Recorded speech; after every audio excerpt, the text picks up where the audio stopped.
ഈ പള്ളിയുടെ ചുറ്റും ഈ കപ്പലിയുടെ ചുറ്റും വന്നിരിക്കുന്നവരിൽ ബഹുഭൂരിപക്ഷം പേർക്കും ക്ഷമിക്കാൻ ഒട്ടനവധി പേരില്ലേ? നമ്മൾ ചിലപ്പോൾ ചോദിക്കത്തില്ലേ, നമ്മുടെ പ്രിയപ്പെട്ടവരെ നോക്കി ചോദിക്കത്തില്ലേ, സങ്കടത്തിന് നേരത്ത് എന്നെ ഒറ്റയ്ക്കാക്കി കളഞ്ഞില്ലേ?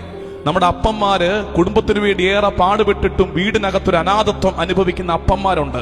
മക്കൾക്ക് വേണ്ടെന്ന് തോന്നുന്നവര്, ചേർത്ത് വെച്ചൊരു ബന്ധം പെട്ടെന്ന് മുറിഞ്ഞ് ഒറ്റയായി പോയവര്, അപ്പനും അമ്മയുടെയും കീഴിൽ വളരുമ്പോഴും അപ്പനും അമ്മയ്ക്കും നമ്മളെ വേണ്ട എന്നുള്ള തോന്നലിൽ നീറുന്നവര്. അതായത് ഇനിയും ക്ഷമിക്കാൻ ബാക്കി വെച്ചിട്ട് ഈ കുരിശുമുത്തപ്പന്റെ മുമ്പിൽ വന്ന് കുമ്പിടുന്നത് അത് കേവലം ഷോ ഓഫ് ആണെന്ന് ഈ കാലം വിധി എഴുതും. ഹോസ്പിറ്റൽസിന്റെ ഒക്കെ ചിഹ്നം എങ്ങനെയാ? ഒരു കുരിശും അതേ ചുറ്റി സർപ്പം. ഇന്നത്തെ കാലമാണെങ്കിൽ പറഞ്ഞു കളയും സാത്താനാരാധനക്കാരുടെ ചിഹ്നമാണ്, നമ്മൾ ഉപയോഗിക്കരുതെന്ന് പറയും. ഇത് ഒന്നാന്തരം ക്രിസ്ത്യൻ സിമ്പലാണ്. കഴുത്തിൽ ഒരു കുരിശ് തൂക്കിയിടാൻ ഇഷ്ടമാണ്, കുരിശ് പിടിച്ചുകൊണ്ട് നടക്കാൻ ഇഷ്ടമാണ്, കുരിശിനെ നോക്കി കുമ്പിടാൻ ഇഷ്ടമാണ്.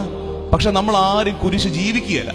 ഒത്തിരി ആരാധിക്കുന്നവന്റെ ജീവിതത്തിൽ ഈ ആരാധനയ്ക്ക് ആനുപാതിക നന്മയൊന്നും കാണാതെ വരുമ്പോ ഒരു ഇളം തലമുറ നമുക്ക് മാർക്കിടും, ഈ ആരാധനകളൊക്കെ വെറുതെയാണ്. ഈ കെട്ടകാലത്ത് അനുസരണത്തെ അടിമത്തമായി വ്യാഖ്യാനിക്കുന്ന ഒരു കാലത്ത്, അത് എവിടെയാണെങ്കിലും, അത് സമൂഹത്തിലാണെങ്കിലും സഭയിലാണെങ്കിലും കുടുംബത്തിലാണെങ്കിലും, കലഹം വെച്ചോണ്ട് വെറുപ്പ് വെച്ചോണ്ട് പക വെച്ചോണ്ട് ഈ തിരുനാൾ ആഘോഷിക്കരുത്. മനുഷ്യക്കോലം അതിന്റെ തലയിൽ ചട്ടിയൊക്കെ വെച്ചിട്ട് ആ ചട്ടിയിൽ കണ്ണും മൂക്കൊക്കെ വരച്ച് ഇതിങ്ങനെ കൈയൊക്കെ വിരിച്ചു പിടിച്ചിങ്ങനെ നിൽക്കും.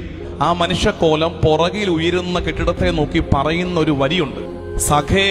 സഖേ എന്ന് വെച്ചാൽ സുഹൃത്തേ, നീ വളരെ കണ്ണേർ എനിക്ക്, മണ്ണേർ എനിക്ക്, കല്ലേർ എനിക്ക്.